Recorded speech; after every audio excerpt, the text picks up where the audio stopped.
بسم اللہ الرحمن الرحیم. ڈیئر اسٹوڈنٹس، السلام علیکم.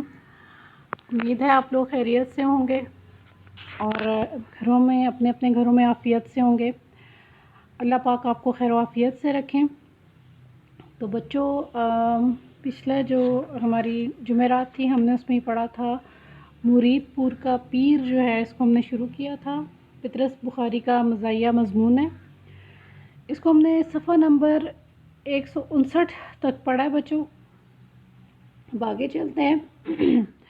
مختصراً یہ مرید پور کا پیر جو ہے، یہ ان کا مزاحیہ مضمون ہے پطرس بخاری کا، جس میں انہوں نے احوال بیان کیا جی کہ وہ کس طرح بیٹھے بٹھائے اچانک جو ہے وہ مرید پور کے پیر و مرشد بن گئے، مرید پور کے باشندوں کے پیر و مرشد بن گئے. اور مرید پور کے جو باشندے ہیں، جو رہنے والے لوگ ہیں، یہ ان کا آبائی وطن ہے. اس کے جو باشندے ہیں وہ ان کو اپنا رہنما، اپنا ہادی سمجھنے لگے ہیں. اور وجہ اس کی کیا بنی کہ انہوں نے اپنے شہر میں جو ہے وہ کانگریس کے جو جلسے ہیں ان میں ہی چلے جاتے تھے. وہاں پہ منعقد ہوا کانگریس کا سالانہ اجلاس. تو جو روزانہ کی بنیاد پر جلسے ہوتے تھے تو پطرس بخاری جو ہے ان جلسوں میں شرکت کر لیتے تھے اور احوال جو ہے وہ مختصراً اس کا جلسے کا جو ہے وہ نوٹ کر لیتے تھے، تقریریں لکھ لیا کرتے. اور پھر بعد میں یہ جو ہے انہوں نے یہ جو نوٹس ہیں سند رہے کہیں سنبھالے رہیں. اس وجہ سے یہ نوٹس جو ہیں انہوں نے کس کو بھیج دیے؟ اپنے بھتیجے کو خطوط لکھ لکھ کے اس میں یہ کانگریس کے جلسے کے جو حالات ہیں، احوال ہیں، ان کو بیان کرتے رہے. بھتیجا جو ہے بہت عقیدت مند تھا، اپنے چچا سے بے انتہا پیار کرتا تھا. تو اس نے کیا کیا جی کہ اس نے کیا کیا کہ یہ خطوط خود بھی بڑی عقیدت اور احترام سے پڑھے اور پھر کیا کیا کہ اپنے دوستوں کو سنائے اور اپنے مرید پور کی جو اخبار ہے اس میں شائع کروا دیے. اب یہ ہوا کہ آپ بہت بڑے قومی لیڈر مشہور ہو گئے مرید پور میں، آپ کو وہاں پہ بلایا گیا. مصنف نے بھی اس بات کو اپنے لیے اعزاز سمجھا اور ایک تقریر جو ہے وہ تیار کی. 15 دن کا انہوں نے ٹائم دیا کہ میں آؤں گا. اس دوران جو ہے وہ تقریر ایک تیار کرتے رہے ہندو مسلم اتحاد پر. تو ہم نے پیج نمبر 159 تک پڑھا. اب 160 پہ آ جائیے، پیج نمبر 160 پہ. 10-12 دن اچھی طرح غور کر لینے کے بعد میں نے اس تقریر کا ایک خاکہ سا بنا لیا اور اس کو ایک کاغذ پر نوٹ کر لیا تاکہ جلسے میں اسے اپنے سامنے رکھ سکوں. وہ خاکہ کچھ اس طرح کا تھا: تمہید، اشعار حالی بلند اور دردناک آواز سے پڑھو. تو کوئی بھی مضمون جو ہے یا کوئی بھی تحریر جو ہے اسے لکھنے سے پہلے 1-2 سطروں میں یا ایک اقتباس میں جو ہے اس کا پس منظر بیان کیا جاتا ہے، تمہید باندھی جاتی ہے. اس سے کچھ جو جڑی ہوئی باتیں ہیں یا اس کا پس منظر یا اس کا بیک گراؤنڈ جو ہے وہ بیان کیا جاتا ہے، اسے تمہید بولتے ہیں. تو کہتے ہیں کہ 10-12 دن میں نے غور کیا اور جو تقریر میں نے مرید پور جا کے کرنی تھی اس کا ایک خاکہ بنا لیا. آؤٹ لائن سے اس کی لکھ لی موٹی موٹی کہ یہ تقریر میں نے کرنی کس طرح ہے. اس کو ایک کاغذ پر نوٹ کر لیا، لکھ لیا تاکہ جلسے میں اسے اپنے سامنے رکھ سکوں. وہ خاکہ کچھ اس طرح تھا. یہ بڑی اہم 5 نکاتی خاکہ تھا. یہ انہوں نے لکھ لیا کہ یہ لائنز جو ہے موٹی موٹی میں لکھ لیتا ہوں اور یہ صفحہ جو ہے میں اپنے سامنے رکھوں گا اور پھر میں تقریر کرتا چلا جاؤں گا. پہلا جو ہے تمہید ہے، پس منظر ہے، اور اس میں انہوں نے کیا کیا ہے، اشعار حالی جو ہیں بلند اور دردناک آواز سے پڑھنے ہیں. حالی کے شعر پڑھوں گا تقریر شروع کرنے سے پہلے ایک پس منظر کے طور پر. نمبر 2، ہندوستان کی موجودہ حالت. اب اس وقت ہندوستان میں کیا تھا جی؟ افلاس تھی، بے انتہا غربت تھی، بغض تھا، مختلف جو قومیتیں ہیں وہ آپس میں ایک دوسرے سے نفرت کرتی تھیں، دل میں کینہ رکھتی تھیں. قومی رہنماؤں کی خود غرضی، رہنما جو ہیں وہ مخلص نہیں تھے، خود غرض تھے. اب تیسرے نمبر پر یہ اپنی تقریر میں نے ایک پوائنٹ لکھا ہے کہ پھر میں اس کی وجہ بتاؤں گا. کیا وجہ ہے کہ لوگوں میں غربت کیوں ہے، ان کے آپس دلوں میں بغض کیوں ہے، اور قومی رہنما ہمارے جو لیڈرز ہیں وہ خود غرض کیوں ہیں. اس کی کیا وجہ ہو سکتی ہے؟ کیا غیر ملکی حکومت ہے؟ نہیں. کیا آب و ہوا ہے؟ نہیں. کیا مغربی تہذیب ہے؟ نہیں. تو پھر کیا ہے؟ وقفہ، جس کے دوران میں مسکراتے ہوئے تمام حاضرین جلسہ پر ایک نظر ڈالو. پھر بتاؤ کہ وجہ ہندوؤں اور مسلمانوں کا نفاق ہے، آپس میں جو ان کی نفرت ہے، ان کی جھگڑا ہے، ان کی لڑائی ہے، وہ اس چیز کا باعث ہے۔ نعروں کے لیے وقفہ، اس کا نقشہ کھینچو کہ کیوں نفرت ہے، فسادات وغیرہ کا ذکر کرو رقت انگیز آواز میں۔ رقت انگیز کہتے ہیں جس آواز پر رونا آئے، قابل رحم آواز۔ اس کے بعد شاید چند نعرے بلند ہوں، ان کے لیے ذرا ٹھہر جاؤ۔ تو کہتے ہیں کہ میں پہلے کچھ ہندوستان کا نقشہ کھینچوں گا، وہاں پہ کیا ہے جی، غربت ہے، بغض ہے، قومی رہنماؤں کی خود غرضی ہے، پھر اس کی کچھ وجوہات بتاؤں گا، پھر کہوں گا نہیں یہ وجہ نہیں ہے، اصل وجہ ہندوؤں اور مسلمانوں کا آپس میں اتحاد اور اتفاق کا نہ ہونا ہے۔ پھر بتاؤں گا اس سے کیا ہوتا ہے، فساد ہوا، اور پھر بہت ہی جسے کہتے ہیں دردناک انداز میں جو ہے میں یہ فسادات وغیرہ کا ذکر کروں گا، جو ہندو مسلم فسادات ہو رہے ہیں آپس میں، جو ان کے جھگڑے ہیں اس کے بعد شاید چند نعرے بلند ہوں، ان کے لیے ذرا ٹھہر جاؤ۔ پھر تقریر کا خاتمہ کروں گا۔ عام نصیحتیں جو لیڈرز کرتے ہیں، نصائح نصیحت کی جمع ہے، میں بھی نصیحتیں کروں گا لوگوں کو، اور خصوصاً کیا نصیحت کروں گا، لوگوں کو اتحاد کی تلقین کروں گا کہ آپس میں متحد ہو جاؤ۔ فساد سے، آپس میں ہندو مسلمانوں کے جھگڑے سے صرف اور صرف کس کو فائدہ ہوگا، انگریز کو فائدہ ہوگا۔ اس کے بعد انکسار کے انداز میں جا کر اپنی کرسی پر بیٹھ جاؤں اور لوگوں کی داد کے جواب میں ایک ایک لمحے کے بعد حاضرین کو سلام کرتے رہو۔ تو بہت عاجزی سے، انکسار کہتے ہیں عاجزی سے جھک کر جا کر اپنی کرسی پر بیٹھ جاؤں، اس کے بعد تقریر کے بعد بہت ہی عاجزی سے چلتے ہوئے اپنی کرسی پر جا کر بیٹھ جاؤں گا، اور لوگ داد دیں گے، لوگ میری تعریف کریں گے تقریر کی، اور میں ایک ایک لمحے کے بعد لوگوں کو سلام کرتا رہوں گا ہاتھوں سے۔ اس خاکے کو تیار کر چکنے کے بعد جلسے کے دن تک ہر روز میں اس پر نظر ڈالتا رہا، اور آئینے کے سامنے کھڑے ہو کر بعض مارکۃ الآراء فکروں کی مشق کرتا رہا۔ مارکۃ الآراء کہتے ہیں جن میں پیش کی گئی رائے کسی مارکے سے کم نہ ہو، بہت بڑی فتح سے کم نہ ہو، ایسی رائے جن فکروں میں جو ہے وہ بیان کی جائے۔ پیش کی گئی رائے کسی مارکے سے کم نہ ہو، ایسے فکرے جن میں پیش کی گئی رائے کسی بھی مارکے یا بہت بڑی فتح سے کم نہ ہو۔ نمبر 3 کے بعد کی مسکراہٹ کی خاص مشق باہم پہنچائی۔ تو پطرس بخاری نے خاکہ لکھا، اس کے بعد اس کی تیاری کرتے رہے، ہر روز اس کی تیاری کرتے رہے آئینے کے سامنے کھڑے ہو کے، اور جو بہت ہی شاندار فکرے تھے، اور ایسے فکرے تھے جن میں جو رائے پیش کی گئی تھی وہ کسی مارکے سے کم نہ تھی، ان کی مشق کرتے رہے، ان کی جسے کہتے ہیں اس میں مہارت حاصل کرتے رہے، ان کو زبانی یاد کرتے رہے، پکا کرتے رہے۔ اور نمبر 3 جو ہے اس کے بعد مسکرانا ہے، اور اس کو خاص انہوں نے اس کی پریکٹس کی ہے، اس میں مہارت حاصل کی ہے۔ کھڑے ہو کر دائیں سے بائیں اور بائیں سے دائیں گھومنے کی عادت ڈالی تاکہ تقریر کے دوران میں آواز سب طرف پہنچ سکے اور سب لوگ اطمینان کے ساتھ ایک ایک لفظ سن سکیں۔ تو یہ بہت تیاری کی ہے جی پطرس بخاری نے۔ مرید پور کا سفر 8 گھنٹے کا تھا۔ راستے میں سانگا کے اسٹیشن پر گاڑی بدلنی پڑتی تھی۔ انجمن نوجوانان ہند کے بعض جوشیلے ارکان وہاں استقبال کو آئے ہوئے تھے۔ اب یہ سارے MCQs بن سکتے ہیں۔ مرید پور کا سفر 8 گھنٹے کا تھا، راستے میں سانگا کے اسٹیشن پر گاڑی بدلنی پڑتی تھی، اور یہ انجمن کا کیا نام ہے جی؟ انجمن نوجوانان ہند کے بعض جوشیلے ارکان وہاں استقبال کو آئے ہوئے تھے۔ انہوں نے ہار پہنائے اور کچھ پھل وغیرہ کھانے کو دیے۔ سانگا سے مرید پور تک ان کے ساتھ اہم سیاسی مسائل پر بحث کرتا رہا۔ جب گاڑی مرید پور پہنچی تو اسٹیشن کے باہر کم از کم 3000 آدمیوں کا ہجوم تھا۔ یہ بھی آپ کو MCQs میں آ سکتا ہے کہ کتنے ہزار آدمیوں کا ہجوم تھا جو متواتر نعرے لگا رہا تھا۔ مسلسل وہ 3000 لوگ جو ہیں وہ نعرے لگا رہے تھے۔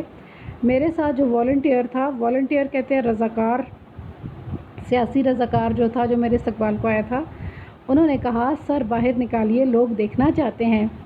میں نے حکم کی تعمیل کی، ہار میرے گلے میں تھے، ایک سنگترا میرے ہاتھ میں تھا۔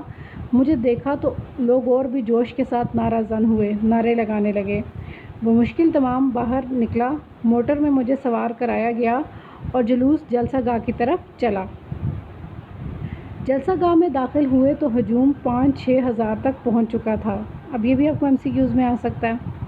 جو یک آواز ہو کر میرا نام لے لے کر نعرے لگا رہا تھا، ایک ہی ہم آواز ہو کر ایک ہی آواز میں وہ لوگ میرے نام کے نعرے لگا رہے تھے۔ دائیں بائیں سرخ سرخ جھنڈوں پر مجھ خاکسار کی تعریف میں چند کلمے بھی درج تھے۔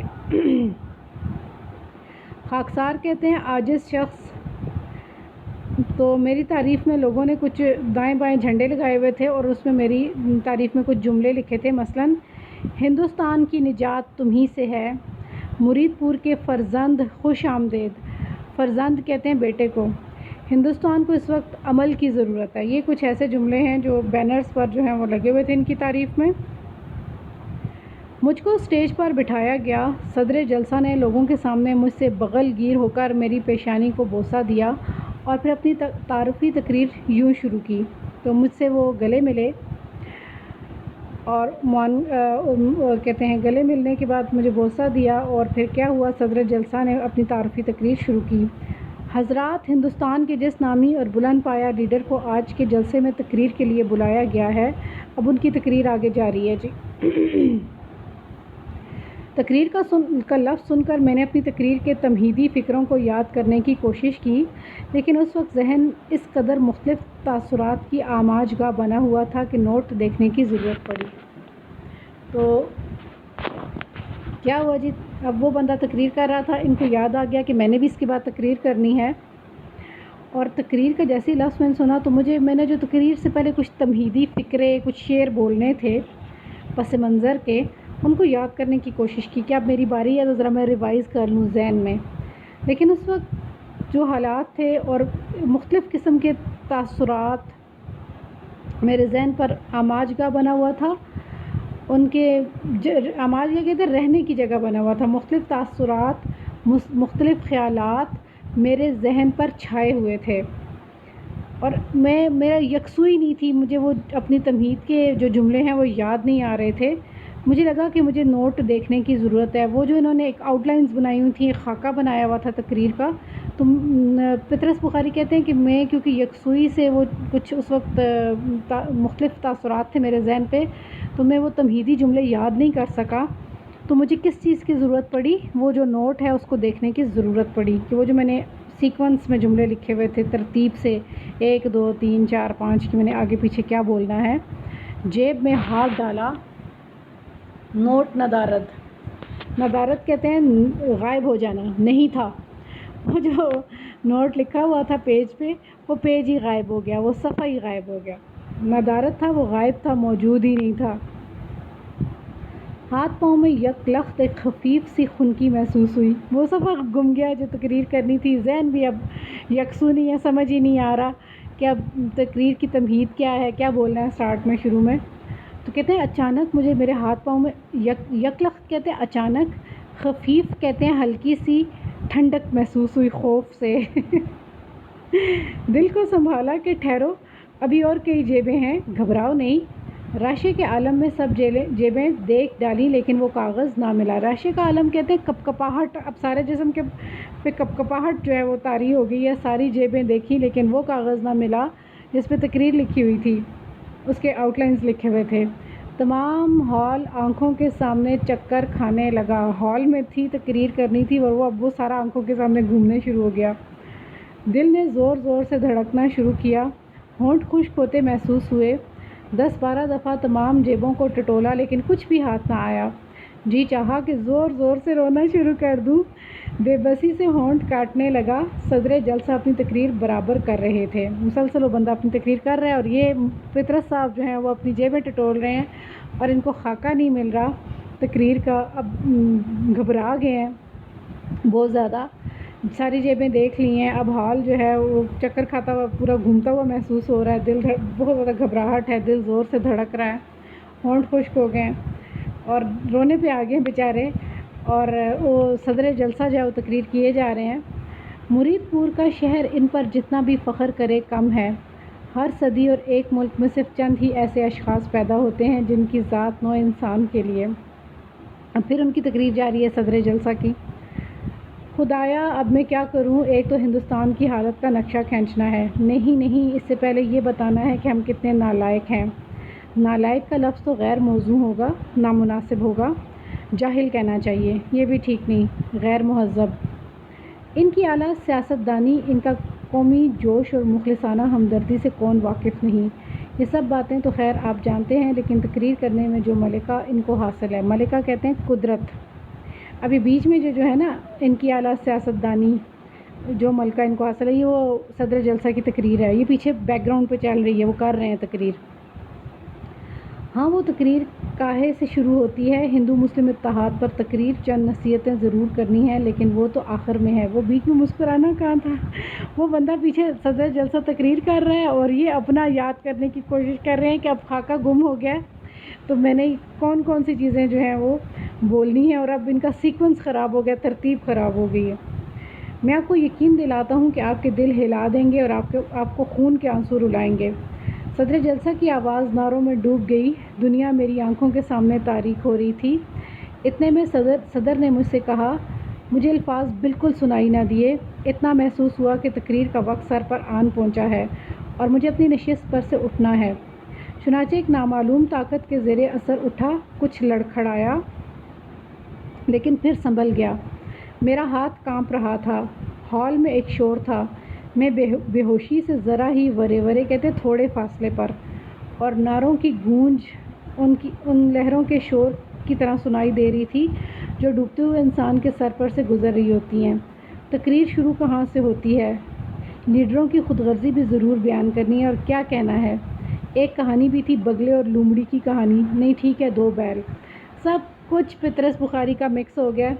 وہ جو تقریر لکھی تھی اس کا خاکہ گم ہو گیا۔ اب یہ بندہ اتنا کنفیوز ہو گیا، اتنا گھبرا گیا ہے کہ ساری تقریر جو ہے وہ گڈمڈ ہو گئی ہے۔ اچھا جی، تو اب کہتے ہیں کہ مجھے اس نے کہا ہے صدر جلسہ کی جب جو نکلا ہے اسٹیج سے، تو اس کے جب نعرے بلند ہوئے ہیں تو مجھے صرف یہی سمجھ آئی ہے کہ میری جو تقریر ہے اس کا وقت جو ہے اس سر پر آن پہنچا ہے اور مجھے اپنی نشست سے اٹھنا پڑا، لیکن نامعلوم خود میرا جو ہے وہ نہ ہمت تھی، نہ میں اپنی جسے کہتے ہیں سوچ فہم سے اٹھا ہوں، کسی نامعلوم طاقت کے ذریعے اٹھا ہوں، کچھ ڈگمگایا بھی ہوں، میرے قدم لڑکھڑائے بھی ہیں، پھر میں سنبھل گیا، اور پھر ہال میں ایک شور تھا، بس بے ہوش ہونے سے تھوڑے فاصلے پر تھا میں، اور نعروں کی آواز جو ہے وہ ان لہروں کی طرح سنائی دے رہی تھی کہ جو ڈوبتے ہوئے شخص کے سر پر سے لہریں گزرتی ہیں۔ تقریر شروع کہاں سے ہوتی ہے، ساری جو ہے وہ اب ان کو یاد ہی نہیں ہے، بیچ میں کوئی کہانیاں بھی ہیں، بیل اور بگلے اور لومڑی کی کہانی بھی بولنی ہے، بیل کا قصہ بھی سنانا ہے، بیل والی کہانی بھی، لیکن سب کچھ اب سمجھ نہیں آ رہا کہ کہاں سے شروع کیا جائے۔ اتنے میں ہال میں سناٹا چھا گیا، مکمل خاموشی ہو گئی، لوگ سب میری طرف دیکھ رہے تھے۔ میں نے اپنی آنکھیں بند کر لیں اور سہارے کے لیے میز کو پکڑ لیا۔ میرا دوسرا ہاتھ بھی کانپ رہا تھا، وہ بھی میں نے میز پر رکھ دیا۔ اس وقت ایسا معلوم ہو رہا تھا جیسے میز بھاگنے کو ہے اور میں اسے روکے کھڑا ہوں۔ میں نے آنکھیں کھولی اور مسکرانے کی کوشش کی، گلا خشک تھا۔ بصد مشکل میں نے یہ کہا، بصد مشکل، بہت مشکل سے میرے منہ سے یہ لفظ نکلے، پیارے ہم وطنوں۔ آواز خلاف توقع بہت ہی باریک اور منحنی سی نکلی۔ منحنی کہتے باریک پتلی، منحنی باریک پتلی آواز نکلی۔ خوف سے بیچارے کی آواز بھی بیٹھ گئی اور اتنی باریک آواز نکلی، توقع کے خلاف۔ 1-2 شخص ہنس دیے، میری اتنی پتلی آواز پہ 1-2 شخص ہنس دیے۔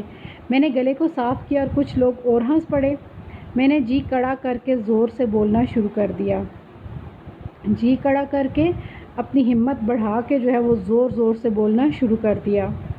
پھیپھڑوں پر یک لخت جو یوں زور ڈالا تو آواز بہت ہی بلند نکل گئی، پہلے بہت پتلی نکلی اور اچانک زور ڈالا تو بہت اونچی آواز نکلی۔ اس پر بہت سے لوگ کھلکھلا کر ہنس پڑے۔ ہنسی تھمی تو میں نے کہا، پیارے ہم وطنوں۔ اس کے بعد ذرا دم لیا اور پھر کہا، پیارے ہم وطنوں۔ کچھ یاد نہ آیا کہ اس کے بعد کیا کہنا ہے۔ 20 باتیں دماغ میں چکر لگا رہی تھیں لیکن زبان تک ایک بھی نہ آتی تھی۔ پیارے ہم وطنوں۔ اب کے لوگوں کی ہنسی سے میں بھنا گیا، طیش میں آ گیا، غصے میں آ گیا۔ اپنی توہین پر بڑا غصہ آیا، اپنی بے عزتی پر بڑا غصہ آیا۔ ارادہ کیا اس دفعہ جو منہ میں آیا کہہ دوں گا، ایک دفعہ تقریر شروع کر دوں تو پھر کوئی مشکل نہ رہے گی۔ پیارے ہم وطنوں، بعض لوگ کہتے ہیں کہ ہندوستان کی آب و ہوا خراب، یعنی ایسی ہے کہ ہندوستان میں بہت سے نقص ہیں۔ سمجھے آپ، نقص ہیں، لیکن یہ بات یعنی امر جس کی طرف میں نے اشارہ کیا ہے گویا چنداں صحیح نہیں۔ اب بندے نے تقریر کہاں سے شروع کی ہے؟ تقریر شروع کرنی تھی حالی کے اشعار سے۔ اب انہوں نے شروع کر دی ہے جی کہ ہندوستان کی آب و ہوا خراب ہے جی، یہاں کا موسم نہیں صحیح، اور یعنی ایسی ہے کہ ہندوستان بہت سے نقص ہیں، بہت ساری خامیاں ہیں، خرابیاں ہیں۔ اب یہ عجیب بے تکی بات ہے، موسم جو ہے وہ خراب ہے اور اس میں ہندوستان میں خرابیاں ہیں اور نقص ہے، یہ بات یعنی امر بھی بات کو ہی کہتے ہیں، کام کو بھی کہتے ہیں، بات کو بھی کہتے ہیں۔ یہ بات جس کی طرف میں نے اشارہ کیا ہے گویا چنداں صحیح نہیں، چنداں اس قدر، اتنی درست نہیں، چنداں اس قدر، اتنی۔ اچھا جی، پہلا جملہ یہ اتنا بے تکا اور فضول سا بولا، لوگوں نے کیا لگایا۔ حواس معطل ہو رہے تھے، معطل ہو جانا، کام نہیں کر رہے تھے۔ اب میرے ہوش و حواس میں نہیں تھا، مجھے بالکل سمجھ نہیں آ رہی تھی، میرے حواس کام نہیں کر رہے تھے، سوچنے سمجھنے کی صلاحیت اب کام نہیں کر رہی تھی۔ سمجھ میں نہ آتا تھا کہ آخر تقریر کا سلسلہ کیا تھا۔ یک لخت بیلوں کی کہانی یاد آ گئی اور راستہ کچھ صاف ہوتا معلوم ہوا۔ ہاں، تو بات دراصل یہ ہے کہ ایک جگہ دو بیل اکٹھے رہتے تھے، جو باوجود آب و ہوا اور غیر ملکی حکومت کے اس بات پہ بھی زور کا کہکا لگتا ہے۔ یہاں تک پہنچ کر محسوس کیا کہ کلام کچھ بے ربط سا ہے، اس میں ترتیب نہیں ہے۔ بے ربط ہونا جس میں ترتیب نہ ہو۔ میں نے کہا چلو وہ لکڑی کے گٹھے کی کہانی شروع کر دیں۔ مثلاً آپ لکڑیوں کے گٹھے کو لیجئے۔ لکڑیاں اکثر مہنگی ملتی ہیں، وجہ یہ ہے کہ ہندوستان میں افلاس بہت ہے، گویا چونکہ اکثر غریب ہیں، اس لیے گویا لکڑیوں کا گٹھا، یعنی آپ دیکھیے نا کہ اگر بلند اور طویل کہا، حضرات اگر آپ نے عقل سے کام نہ لیا تو آپ کی قوم فنا ہو جائے گی، نحوست منڈلا رہی ہے، کہکے اور شور و غوغاں سے اسے باہر نکالو، ہم نہیں سنتے۔ لوگوں نے شور ڈالنا شروع کر دیا۔ غوغاں کہتے ہیں شور شرابے کو۔ شیخ سعدی نے کہا ہے، چو از قوم یکے بے دانشی کرد۔ اس کا میننگ لکھ لیجئے بچوں، چو از قوم یکے بے دانشی کرد۔ لکھیے، جب قوم میں کسی نے بے عقلی کی، یعنی کسی قوم میں جب کچھ لوگ بے وقوفی کر گزرتے ہیں تو اس کا خمیازہ سب کو بھگتنا پڑتا ہے۔ جب کسی قوم میں کچھ لوگ بے وقوفی کر گزرتے ہیں تو اس کا خمیازہ سب کو بھگتنا پڑتا ہے۔ آواز آئی، کیا بکتا ہے؟ خیر اس بات کو جانے دیجئے، بہرحال اس بات میں تو کسی کو شبہ نہیں ہو سکتا۔ عندلیب مل کے کریں آہو زاریاں، تو ہائے گل پکار میں چلاؤں ہائے دل۔ یہ شعر بھی انہوں نے شروع میں پڑھنا تھا، یہ بھی اب درمیان میں کہیں فٹ کر دیا ہے، اور پوری تقریر میں کوئی ربط نہیں ہے، لوگ ہنس رہے ہیں، کہکے لگا رہے ہیں، شور ڈال رہے ہیں، اور ساتھ یہ بھی کہہ رہے ہیں کہ اسے باہر نکالو، ہم نے اس کو نہیں سننا۔ اس شعر نے دوران خون تیز کر دیا، ساتھ ہی لوگوں کا شور بھی زیادہ ہو گیا، چنانچہ میں بھی بڑے جوش سے بولنے لگا۔ جو قومیں اس وقت بیداری کے آسمان پر چڑھی ہوئی ہیں، جو زندہ قومیں ہیں، جو جاگتی قومیں ہیں، ان کی زندگیاں لوگوں کے لیے شاہراہ ہیں، اور ان کی حکومتیں چار دانگے عالم کی بنیادیں ہلا رہی ہیں۔ چار دانگے عالم کہتے ہیں چاروں طرف کی دنیا کی بنیادیں ہلا رہی ہیں۔ چار دانگے عالم، چاروں طرف کی دنیا۔ تو اب شعر کیا پڑھا ہے، اگلا جملہ کیا بولا ہے، اس سے پیچھے شیخ سعدی کا کچھ ایک قول بول دیا ہے، اس سے پیچھے کہانی کو ٹیڑھی مٹیڑھی سنا دی ہے، تو تقریر ساری جو ہے وہ بے ربط ہے، مزاحیہ ہے، اور اس کا کوئی بھی جملہ جو ہے اس میں سینس نہیں ہے، اس میں کوئی مطلب نہیں ہے، لوگ ہنس رہے ہیں، لوگ کہکے لگا رہے ہیں۔ تو کہتے ہیں کہ جو قومیں اس وقت بیداری کے آسمان پر چڑھی ہوئی ہیں، ان کی زندگیاں لوگوں کے لیے شاہراہ ہیں، اور ان کی حکومتیں چار دانگے عالم کی بنیادیں ہلا رہی ہیں۔ دنیا میں چاروں طرف جو حکومتیں ہیں ان کی یہ حکومتیں جو ہیں دنیا میں چاروں طرف جو ممالک ہیں ان کی بنیادیں ہلا رہے ہیں۔ لوگوں کا شور اور ہنسی اور بھی بڑھتی گئی۔ آپ کے لیڈروں کے کانوں پر خود غرضی کی پٹی بندھی ہوئی ہے۔ دنیا کی تاریخ اس بات کی شاہد ہے کہ زندگی کے وہ تمام شعبے، لیکن لوگوں کا غوں غاں اور کہکہے اتنے بلند ہو گئے کہ میں اپنی آواز بھی نہ سن سکتا تھا۔ اکثر لوگ اٹھ کھڑے ہوئے تھے اور گلا پھاڑ پھاڑ کر کہہ رہے تھے۔ میں سر سے پاؤں تک کانپ رہا تھا۔ ہجوم میں سے یکے بعد 4-5 کاغذ کی گولیاں میرے ارد گرد اسٹیج پر آ گریں، لیکن میں نے اپنی تقریر کا سلسلہ جاری رکھا۔ اب لوگوں نے کاغذوں کی گولیاں بنا کے مارنی شروع کر دیں۔ حضرات، تم یاد رکھو، تم تباہ ہو جاؤ گے، تم 2 بیل ہو۔ لیکن جب بوچھاڑ بڑھتی ہی گئی، وہ لوگوں نے گولیاں مارنی شروع کر دی کاغذ کے گولے بنا کے، تو میں نے اس نامعقول مجمع سے کنارہ کشی ہی مناسب سمجھی۔ نامعقول کہتے ہیں غیر مہذب، غیر شائستہ، یہ جو لوگ مجمع تھا، جو لوگ جمع ہوئے تھے، میں نے کہا کہ میں ان سے کنارہ کش ہو جاؤں، ان سے علیحدہ ہو جاؤں، جدا ہو جاؤں۔ اسٹیج سے پھلانگا اور زکند بھر کے دروازے میں سے باہر کا رخ کیا تو بیچارے پطرس بخاری اسٹیج سے چھلانگ لگائی اور زکند بھری کود کر دروازے میں سے باہر کا رخ کیا۔ ہجوم بھی میرے پیچھے لپکا۔ میں نے مڑ کر پیچھے نہ دیکھا بلکہ سیدھا بھاگتا گیا۔ وقتاً فوقتاً بعض نامناسب کلمے باتیں میرے کانوں تک پہنچ رہے تھے۔ ان کو سن کر میں نے اپنی رفتار اور بھی تیز کر دی اور سیدھا اسٹیشن کا رخ کیا۔ ایک ٹرین پلیٹ فارم پر کھڑی تھی۔ میں بے تحاشا اس میں گھس گیا، بہت جلدی میں۔ ایک لمحے کے بعد وہ ٹرین وہاں سے چل دی۔ اس دن کے بعد آج تک نہ مرید پور نے مجھے مدعو کیا، بلایا، نہ مجھے خود وہاں جانے کی خواہش پیدا ہوئی۔ پطرس کے مضامین تو بہت مزے کا، بہت خوبصورت مضمون، جس میں انہوں نے اپنا وہ قصہ بیان کیا ہے کہ میں نے اب مرید پور سے تعلق کیوں توڑ دیا ہے۔